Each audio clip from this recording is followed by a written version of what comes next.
Hi guys, I'm Stephen and welcome to Audio Nautica, and in this video I'm going to make a start on my Pearl 3 DIY audio build. This is a kit. Check out my previous video for all the bits and pieces. This was designed by Wayne Colburn and was first released in 2023. So it's been through a couple of iterations. And I'm going to dive in. So basically I'm following the instructions that are available online. Now the online instructions, they say the first thing that you should do is go through and check all of the components. I'm not doing that just because it's a bit of a pain, because a lot of them are loose and I can check them, but then I'd have to go and label them all, which is a pain. So what I'm going to do is I'm going to check them as I go. So in terms of the actual assembly, the first thing is to build up the Phono Preamp boards themselves. There's two of those, and we begin with the surface mount components. Now, I'm not going to video me building the whole thing, so don't worry, you're not going to be watching me for hours, but I will show you some of the more important parts, especially with technique. If you've not built anything of this level of complexity, it may scare some people off that there are some surface mount components. So the first component that I'm going to fit is this one here. This is actually the line driver for the balanced outputs, which is an option, so you don't need to install this part. You can, if you're only using the single-ended outputs, then you don't need it.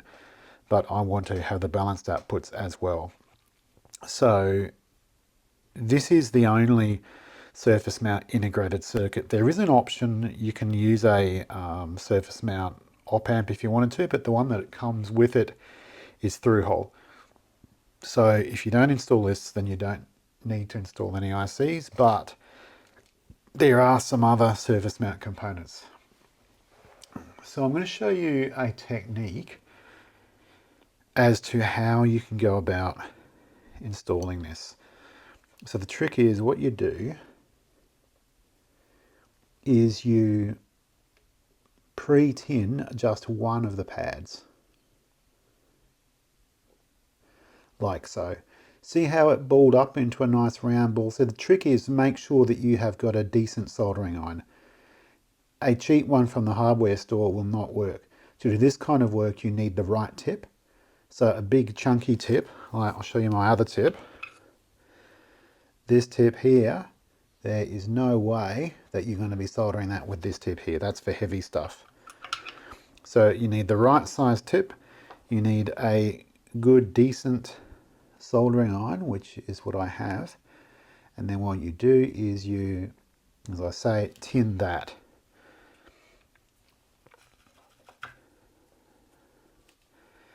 Then what you do is just with a pair of tweezers. Now, incidentally, I'm working under a microscope just because I have one, but you really do not need a microscope. When I worked in an electronics factory, this kind of work I would have just done underneath a Maggie lamp.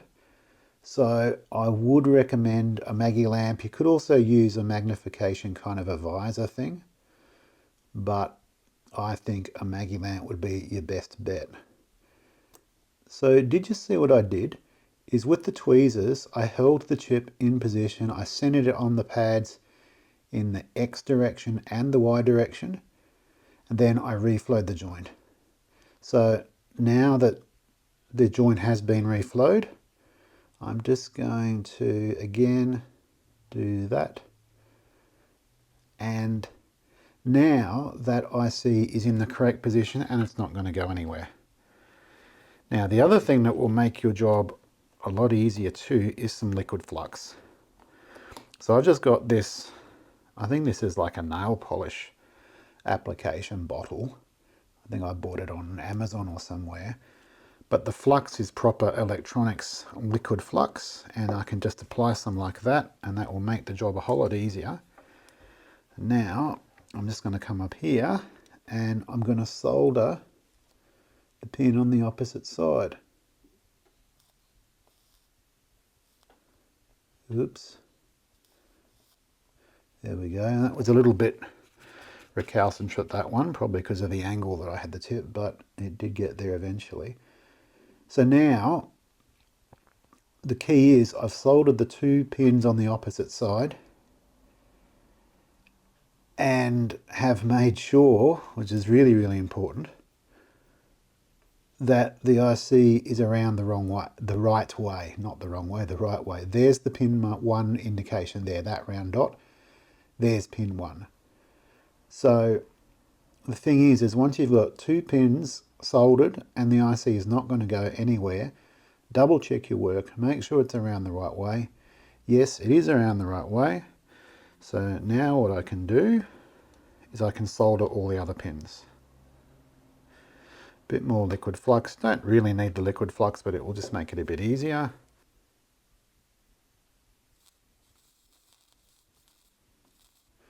The other trick too is not too much solder. Solder is effectively a liquid, especially when it's molten. But you want that nice, see, you get that nice curve. It naturally wants to do that because of the surface tension of the metals when they're molten. So it will just naturally want to do its thing. You don't pour heat. You don't just go pouring heat in, and that will not help at all. And you could damage something.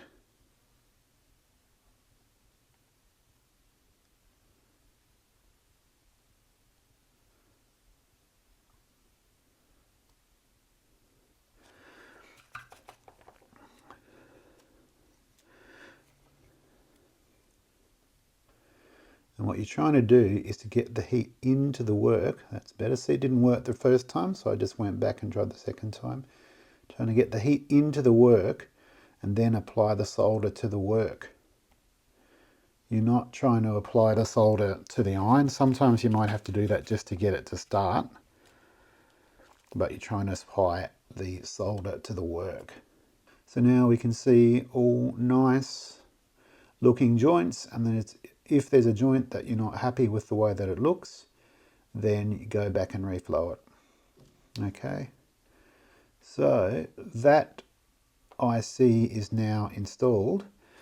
Now what I'm going to do is, because we're building 2 boards that are identical, to stop myself from going crazy, I am going to do exactly the same thing on the other board. Otherwise, how am I going to keep track of where I'm at if the 2 boards are in a different state?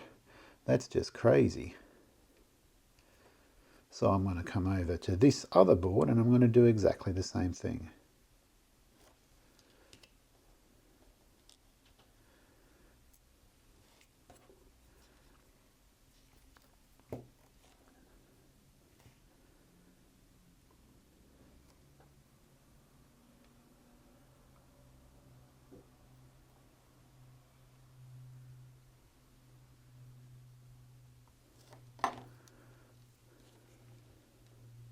Now there actually is a standard for quality of work on solder joints. Now this chip will work perfectly well the way that it's soldered, but see how there's these little dags, like see how there's this spike sticking up here, and also this one over here, pin 2, is quite bad. See how there's that big spike sticking up there? That would not pass the standard. So we want it to look better than that, and I think the trick is just a bit of liquid flux and reflow the joints, and that should go away.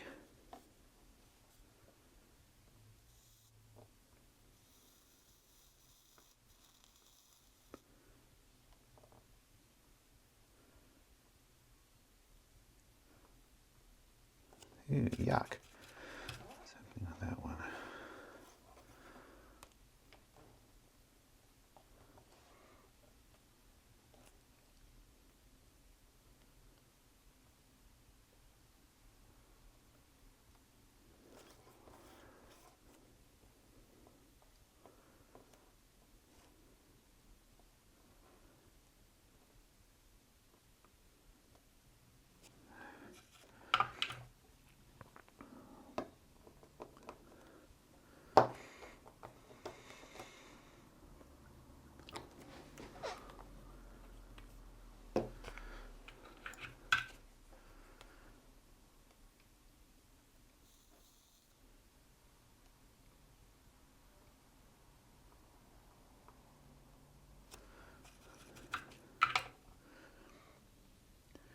Okay, that's much better.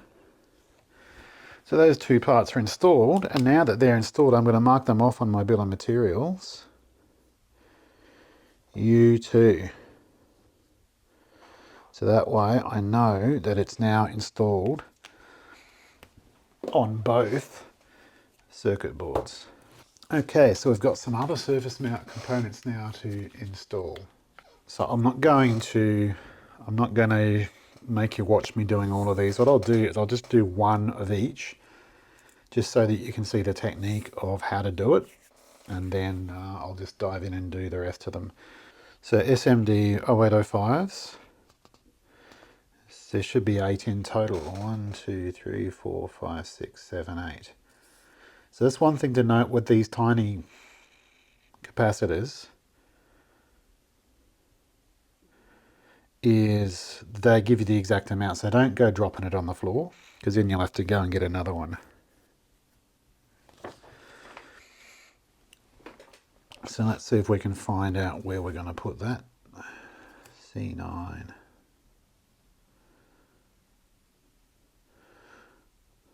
Well, C13 and C14 are up there.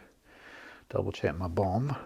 Yep, C13 and 14 are 1 mic caps, so they go up there. Now, this comes in a little bit of tape, so we need to get the tape peeled back, because this is designed to go on a pick and place machine.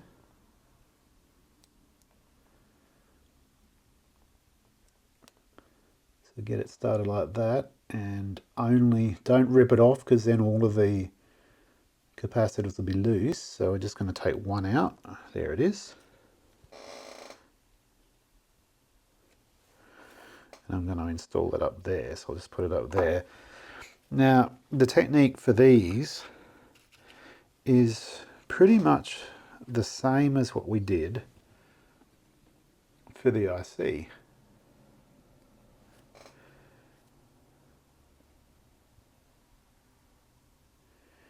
Is just tin one of the pads.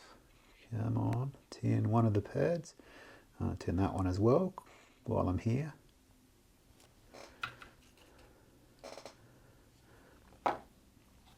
And then with the tweezers,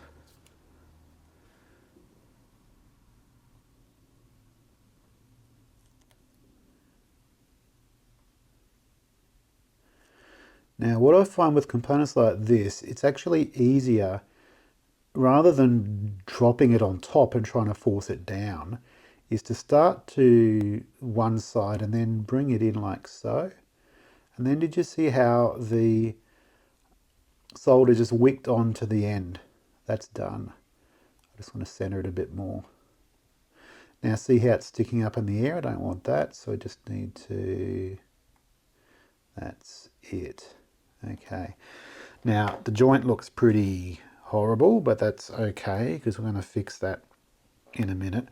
These are obviously not intended to be placed like this. They're meant to be reflowed on a machine, but that's okay. There we go.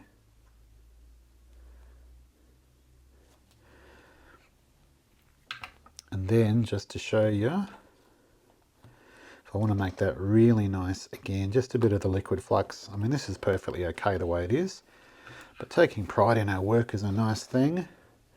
Bit of the liquid flux, and like so, and like so. See how much better that looks? See how nice and shiny it is? Because the metal's now smooth, whereas blobby it was before. Much better. Okay, and the other component that is surface mount is this one. This is a slot 23 footprint, and I believe these are JFETs. So again, we need to just get the tape started.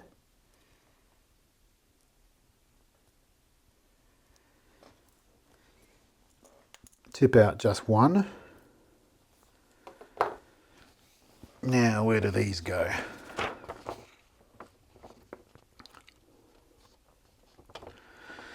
slot 23s. This is for Q1, 2, 3, 4. There should be 8 of them in total.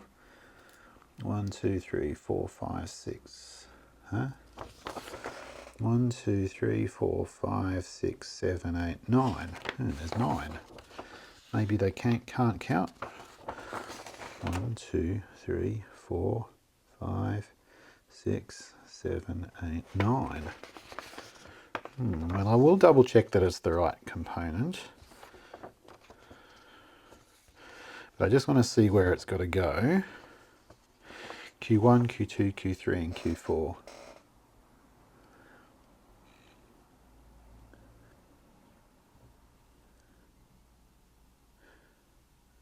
Oh dear me, okay, gosh. It's a compound footprint. I don't like compound footprints. Over there. Oops. Come here, you little fella.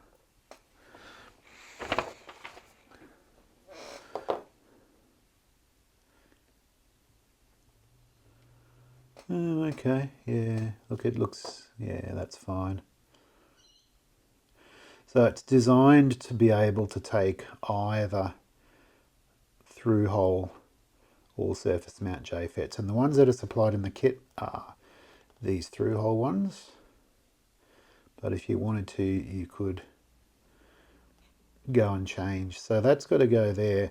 And I think what most people would try to do is to hold this down and then solder it, and it actually makes it a whole lot more difficult than it needs to be.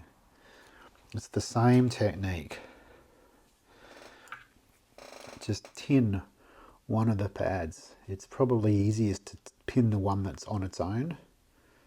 This one here, like so. Just before I solder that on, I just want to double check.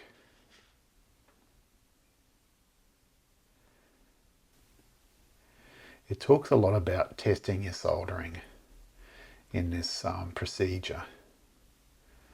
But if you do what I've suggested, like, you don't need to meter out your solder joints. I've never done that in my life. If you were a terrible solderer, you might need to, but you can tell just by looking at them.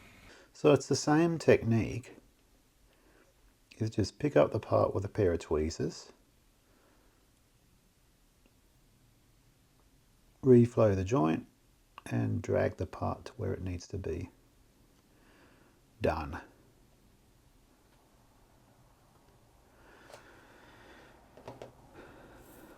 Yeah, in the instructions it talks about taping the components down with blue painter's tape. I've never ever heard of such a thing done in my life. That seems like really difficult way of doing it.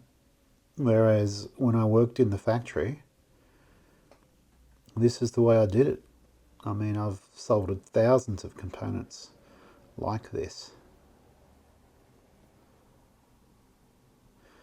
And in my mind, this is actually a whole lot easier. I mean, it must be incredibly difficult to tape these down with painter's tape. And a heap of stuffing around. I wouldn't even want to try doing it.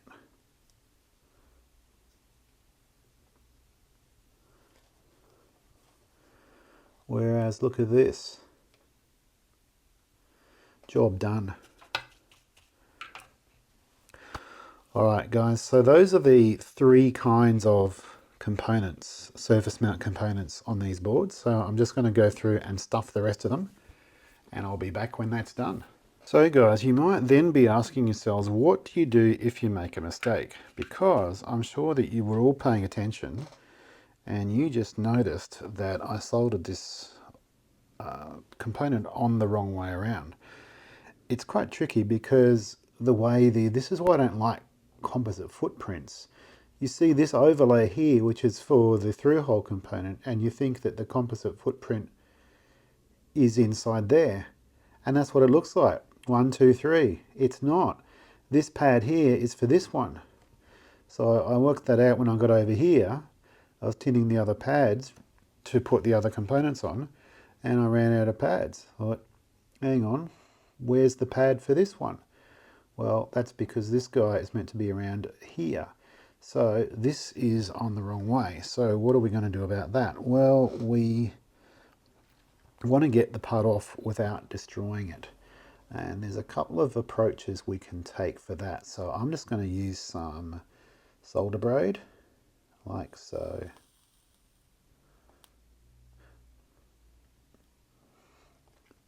And that's not working. There we go. Just want to not get too much heat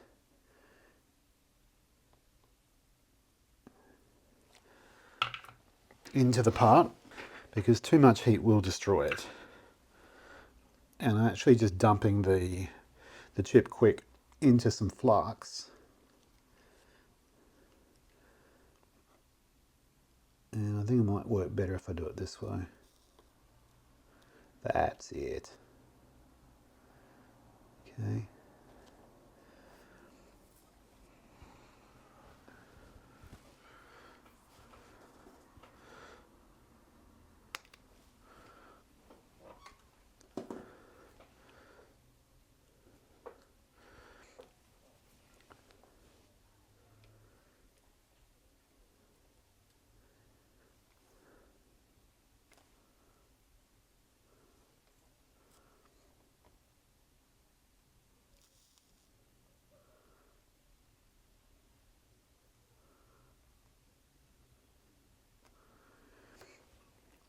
Okay. Now it will still be stuck down. So all we can just do is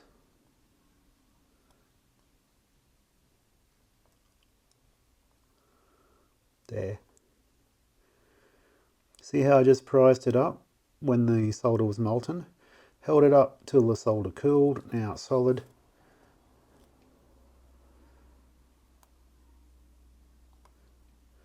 And the other one let go because there was hardly any solder on it.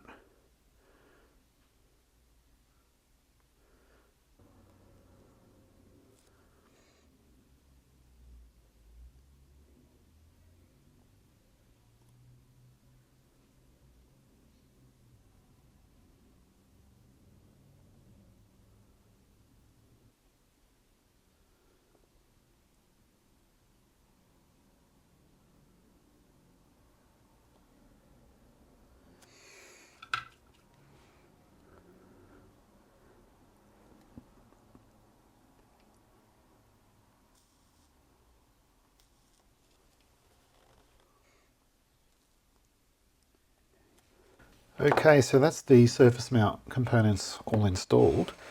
And so now that I've done those, I've put the microscope away because I don't need it anymore. And the next thing is resistors. So I'm just going to work through them in the order that they are in the BOM. I just find them with these that come on tape like this, it's easier just to cut the tape off like this. Will make them easier to work with.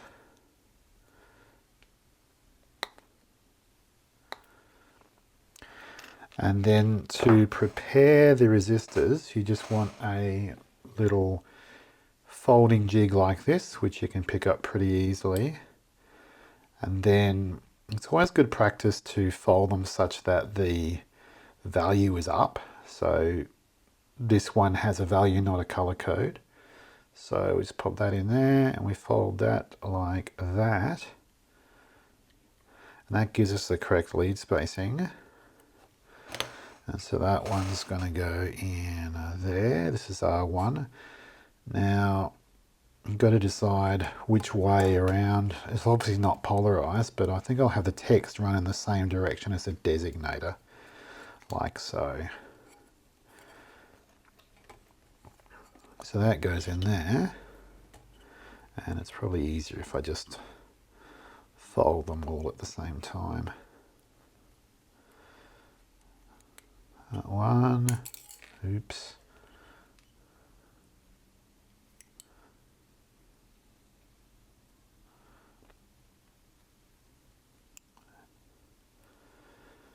That one.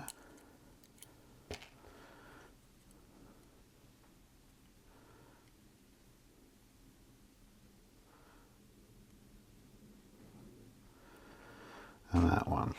So that's the 4 resistors folded. So 1 and R13 is the other one. That goes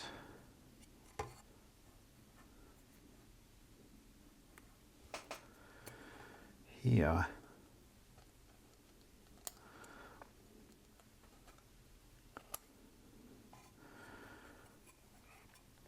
Then we just slightly fold the legs like so.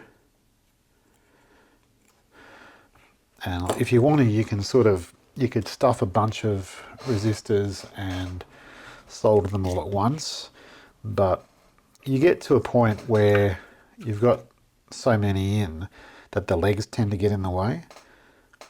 So, probably, half a dozen at a time would be fine, but too many, they'll get in the way.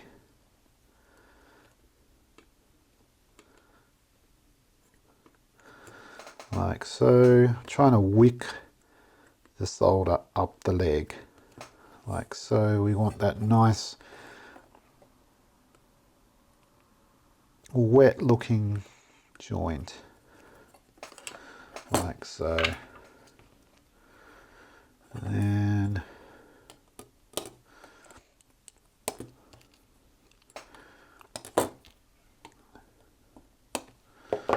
like so. And then if you really wanted to get a really, really nice joint, then what you could do is this, but this isn't necessary. But this will give you a really lovely looking joint. Oops, wait for the iron to heat up would be a good trick.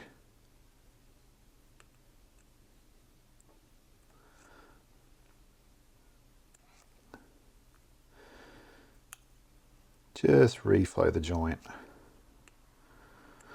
with some liquid flux on it, and it'll make it really nice. Okay, so that's the procedure for the resistors. I'm going to press on and get these stuffed, and I'll come back to you. Okay guys, we have got the resistors all stuffed, so that's looking pretty good. If we look at the other side, you can see the board is starting to look pretty dirty. That's just because of all the liquid flux that I'm using. It's going to give me really nice joints, so we'll clean that off later on. So according to the procedure, the next thing we want to do is we've got these are actually capacitors. I think they're 4.7 pico, I think. Yes, they are. So that is C2, which goes here. So I'm going to install these next. They're an axial part, but the footprint is actually for a radial part. So you basically got to bend the legs as close together as you can. But you do need to be careful because you can damage the, if you bend the radius too close to the case, you can damage the case. So you don't just kind of like reef it. See how it's not sitting down? I want it to sit down. That's it, that's better.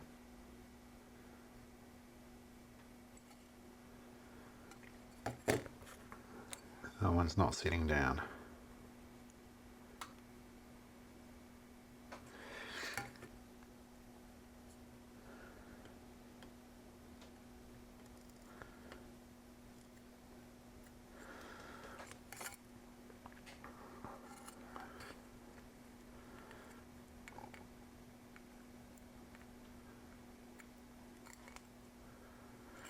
Okay.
There we go, that's that one done.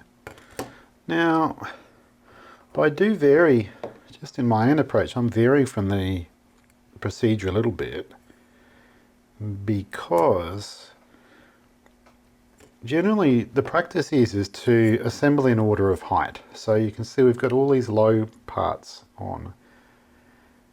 And generally speaking, you would want to go in order of height. So the next part is actually the IC socket.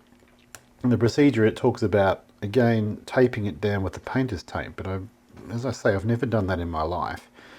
Now, these are the sockets that came in the kit. And you can see that they're these spring terminal ones, which my experience, these can be quite unreliable. And as it turns out, the pins are bent anyway in transport. And in my parts drawer, I have a bunch of these machine pins. So when I worked in the factory, when I was doing designs, I always specified machine pin sockets, because I found with these spring terminal ones, it's just too easy to damage the spring terminals. Sometimes the actual terminal can come out, and once that happens, the part is no good. So I'm not going to use these, I'm going to bin them. In the bin they go, and I'm going to fit these machine pin sockets. And you see how it's now the tallest part, and of course when I flip it over, it will sit on the bench. Making sure it's around the right way, of course, so double check. Bendy's the scallop, pin 1 indication, that's correct.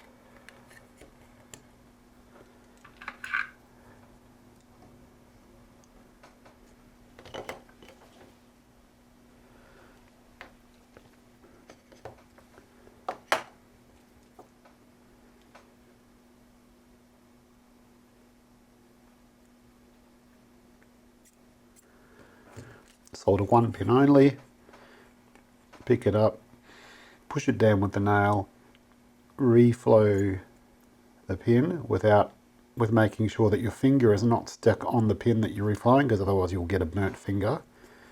Now the socket is completely flat, and knowing that it's flat on the board, we can now just solder the socket in.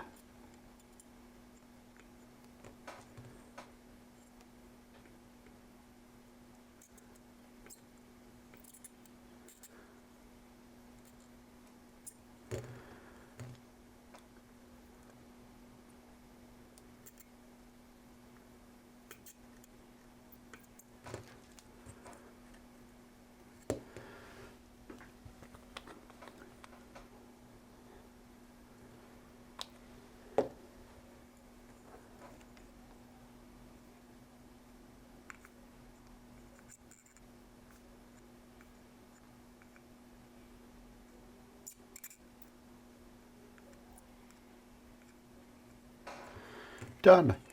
So I'm going to proceed on with some of the other capacitors now.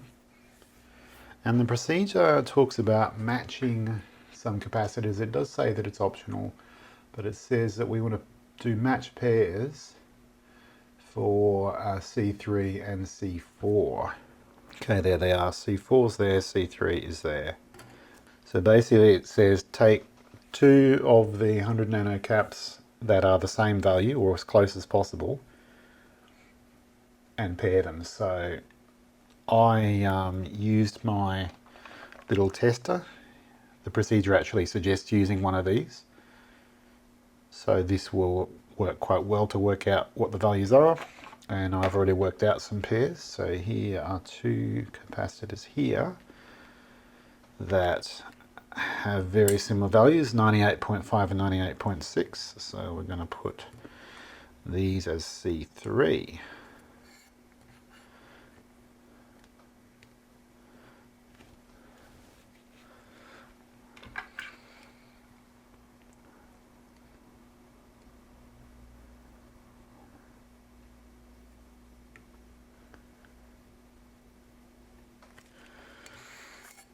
And I just want to make sure that is flat in. pushing down with the finger as I do that, and now it's right.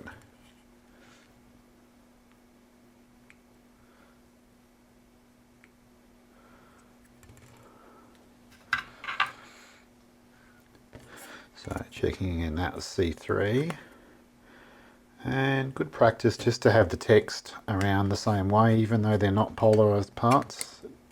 It won't matter, but good practice.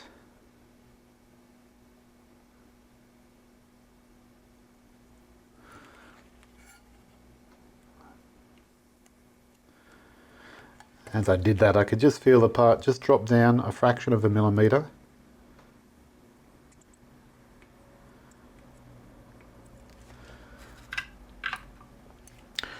And a lot of people would probably just leave these leads as they are, but you can see that there is quite a bit of leg sticking out. So I just think it's good practice just to trim that. And notice how I'm just holding my finger over it as I did, because otherwise you'll get bits of wire going flying around the room. And that is not good for electronics. And it's also not good for watchmaking, because this is my watchmaking bench as well. And I certainly don't want bits of wire getting into my watches.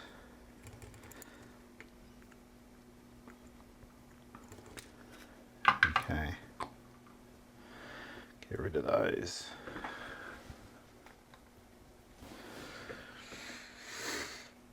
Okay, so that's C3. And the other one is C4. So I've got these two here, 97.1 and 97.2. And C4 is up there.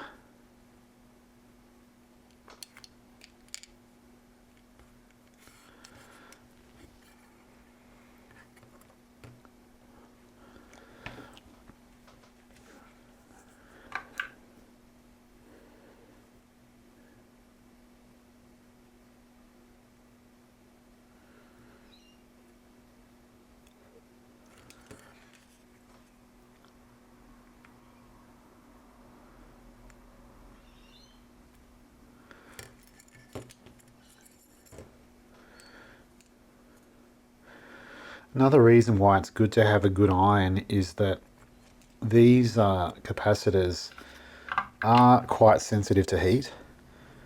So if you just pour heat into them, that's really not good. You can actually destroy the part. So it's much better to just be able to get in there with a good hot iron, but temperature controlled,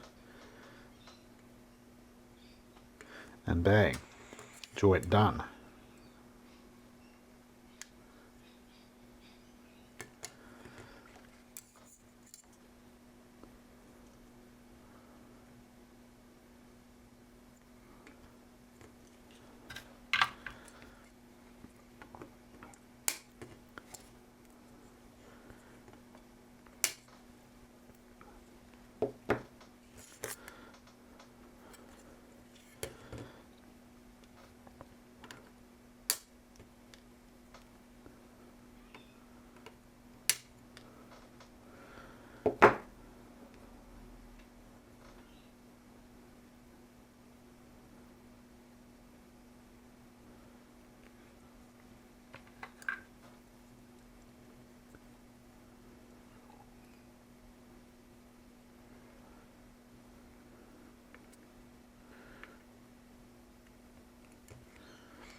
That's why it looks different. It's around the other way.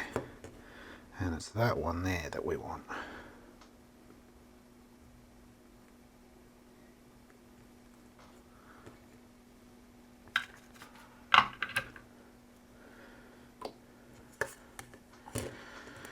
Okay, so that's the match pairs installed. The rest of them just kind of go where they go. So I'm going to press on and install some more of these capacitors, and I'll come back when I've got some more to show you. Okay guys, we're making pretty good progress here. As you can see, there's a bunch more parts have been installed. So I've got all of these small film caps on. I've also put in this jumper here. Now, again, I'm going to diverge from the procedure because the procedure basically says to install all of the film caps, including these big ones, which are 1 microfarad, and also to install the electrolytics. I'm not going to install those right now because these parts are very large. And so like this one here goes here, for example. And if I do that, then it just makes us accessing the board, like accessing here, for example, just that bit more trickier. So again, I've always worked on the rationale that you work in order of size and the last parts that you fit are the biggest ones. So that's what I'm going to do. So next I'm basically going to install these small semiconductors, and then we'll go from there. Okay guys, so I have now got all of the semiconductors on except for the 15 volt regulators. I'm going to put those on last. And I gave the top side of the board just a bit of a pre-clean around the surface mount components that I installed, because they'll be more difficult to clean around when the rest is on. So I'm now going to put the last of the capacitors in. I probably should have pointed out earlier too that it is quite important just to keep track of what you've installed on the bill of materials. So this is the way I do it. I just highlight each component as I install. So as you can see, there's not that many left, but this is how you keep yourself sane and make sure that you don't miss anything as you go. So I'll be back once I've got these capacitors installed. Okay guys, as you can see, this thing is almost done now. The only components that are not fitted are the voltage regulators. And I said I was going to do those last for a reason. I've now cleaned these boards, and it's just easier to clean without those voltage regulators on. But the idea is having done the clean, what you would normally do in the factory is you'd fit everything that you could, except for the things that cannot go through the wash. So in the factory, you have actually a big machine, and it's like a dishwasher, except it's for circuit boards, and it's got all the like arms and things in it like a dishwasher has, except it obviously doesn't use dishwashing fluid. It uses a special detergent for cleaning circuit boards. Now, obviously I don't have one of those. So I've just cleaned it with ISO in a bath. And you remember what the bottom looks like before? And we can see all that flux is gone. And the top side is looking nice as well. So now with that clean done, when I solder the last few components, I can just do a local clean on those, and that will look good. So what I wanted to achieve with this is to have this look as close as to something that would have come out of the factory, rather than something that was built by hand. And so if we have a look under the microscope, probably the biggest giveaway that it's been built by hand will be these slot 23s, because they are very difficult to do nicely by hand, especially because this component footprint is not ideal. The pads are not quite correctly spaced, which means that you can't get the proper joint, because there isn't actually pad sticking out past the pin, and that's because it would be getting too close to those holes for the through hole option. But that's okay, it still looks pretty good. And then if we have a look on the bottom side of the board, see how much cleaner it looks, and also have a look at those joints, because I went to the effort of just kind of retouching them all. They look all nice and neat. Now there is the odd one here and there that might need to be just touched up a bit, but these joints, they all look really, really nice and neat. which is what we want. Yeah, it's called taking pride in our work rather than just throwing it together and it having looking horrible.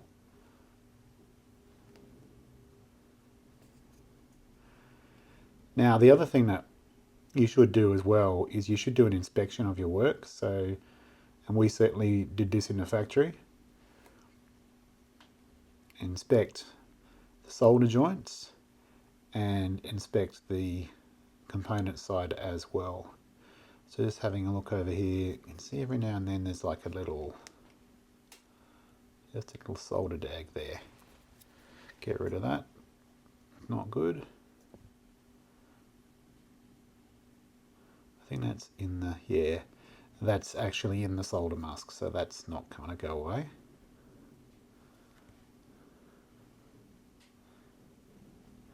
So I just do an inspection and make sure that I'm happy with it. And when I've done that, actually there's just one thing I want to show you quickly. This here, this is for the LED which goes on the front panel. And the instructions basically say to make a tail from the LED and solder it in there. But I don't like that idea because I want it to be, surfaceability is always a good thing. And the way the front panel is set up, I can just show you actually. Here's the front panel and the LEDs go in there. And you can see that they are going to have to be glued in or siliconed in, or something is going to have to be done to hold those in place. So if you make a tail and solder it, then it means that you can't get the board out without unsoldering the tail. And it's always good, at least at one end of the board, because like this end up here will have these solder connections will be going off to the rear panel. But it's always nice to be actually able to at least lift up one end of the board. So if this can just be unplugged, it means that the board can be kind of folded up that way if I ever needed to access the bottom side once it's been installed. And for something like an LED, it's no big deal to add in extra connector. So I've made up these little tails with these JST connectors. And so that will plug in there, like so. And then this here will have the LED on it, and that'll be going to the front panel. So then when I want to service it, just pull that out and job done. So that was that. This connector's installed. So yeah, I think literally the only thing left to do to this board is the regulators. And oh, and also, yeah, this dip switch, because that's not washable. Couldn't put that in the bath, so I'll need to put that in and just do a local clean as well. But then these here are the wiring going out to other connectors. So I'll be back when I've got some more to show you. Okay guys, so I've got the dip switches fitted to both boards, and I've fitted all of the voltage regulators except for one. So I'm just going to show you fitting of the last one.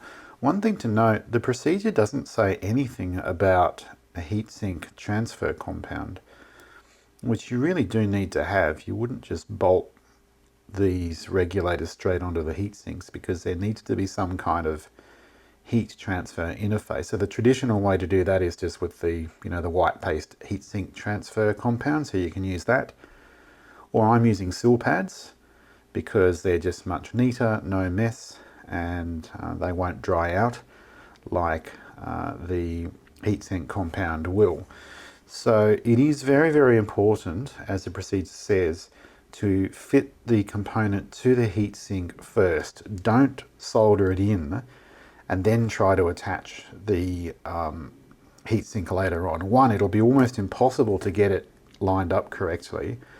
But also, if you are trying to tighten this up while this is soldered in, then you're going to damage the solder joints.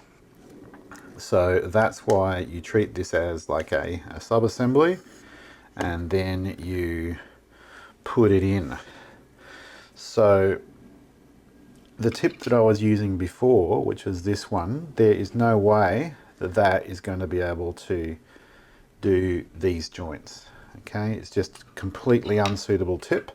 So I have my chisel tip, which is what I'm going to use. And so what we do is we wait for the iron to get nice and hot.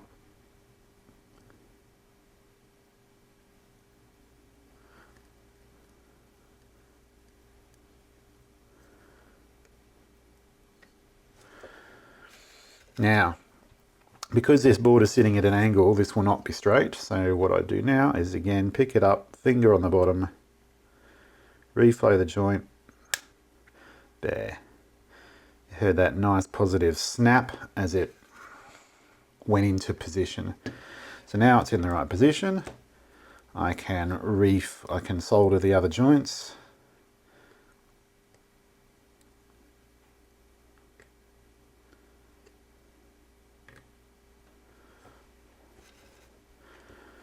And then these ones here.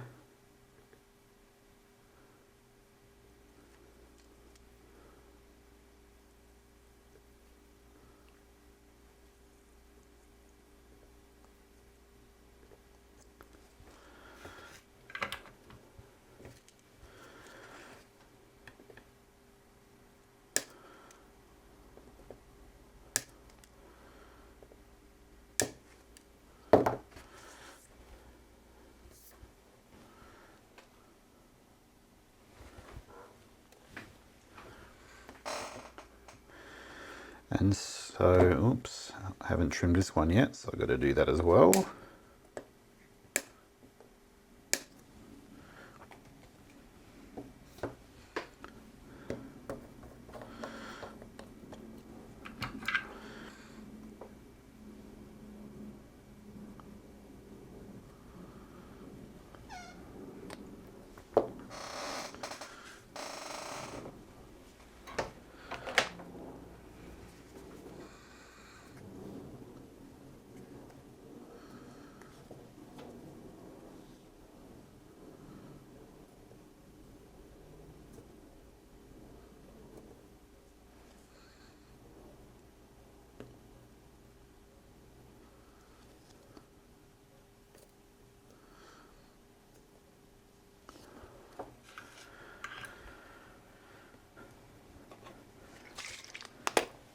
And so I just need to do a local clean now.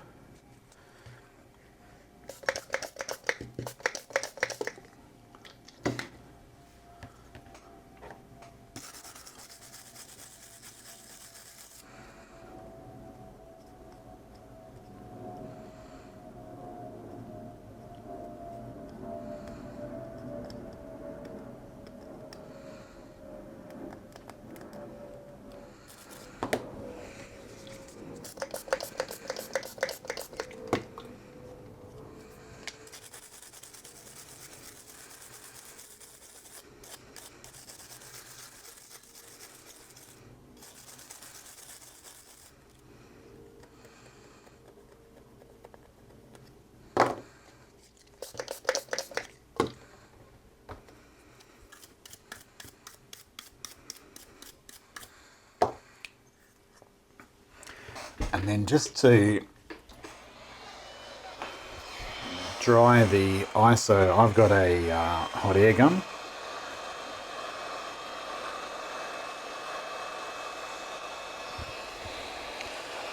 Some over this side as well, get rid of that.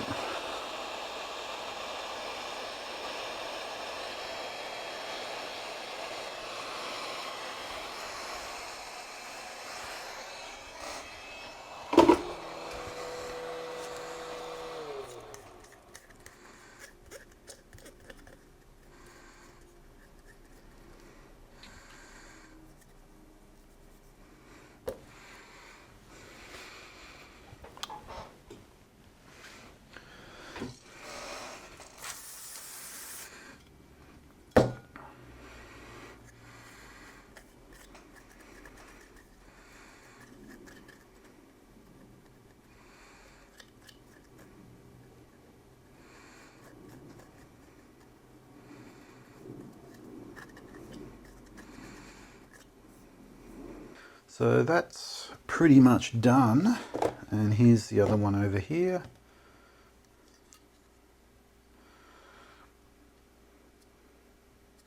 Looks pretty nice. I think for a handmade board, that looks pretty good indeed.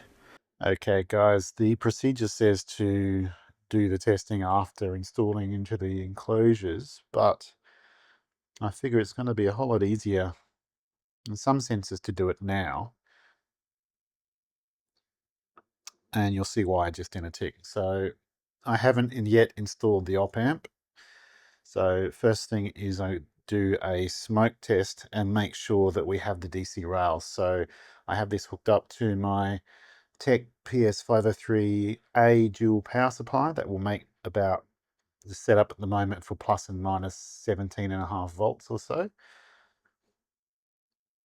So we turn that on, and we can see on these multimeters over here, this is the DC voltage that is going in here. And I'll just point the camera at the other meter.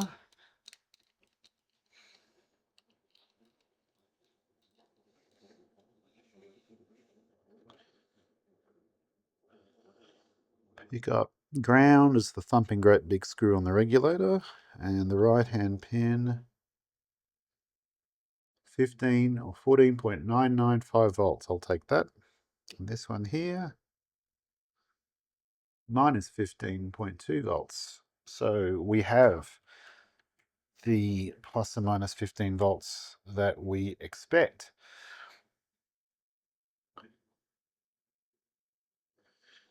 Now the other thing that I'm going to do, the procedure also talks about checking the bias, and this is to set the op amp into class A.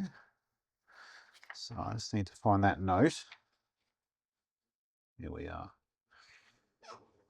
So firstly, it's probably a good idea to put the op amp in. Now, the way these things come, usually the legs are splayed apart a bit, which makes them a bit tricky to put into the socket. Now, you can get a little jig that will bend them to the correct distance, but I don't have one of those, and I don't do enough to justify. So the other thing you can do is just this.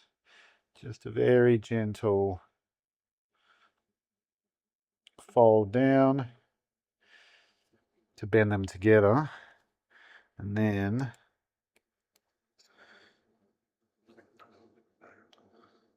trick is to put one side in, then press the other side in, and make sure that they're all in the holes. This is actually a lot easier to do in these machine pin sockets as well.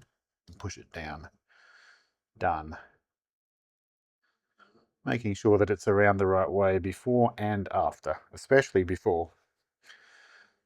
So that's in.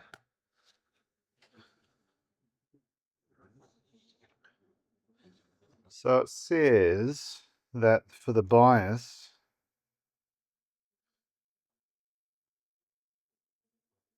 we want to measure across R27. This is actually set by this LED is part of it. It's being used as a highly precision voltage source. There's R27 there. So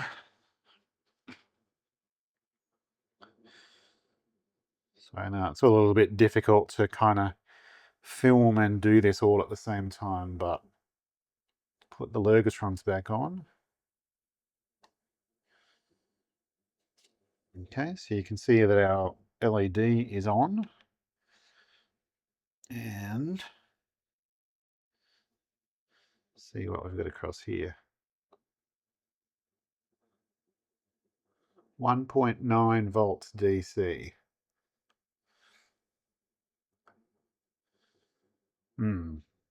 That's not what the spec says. It says that it should be between 0.44 and 1.1.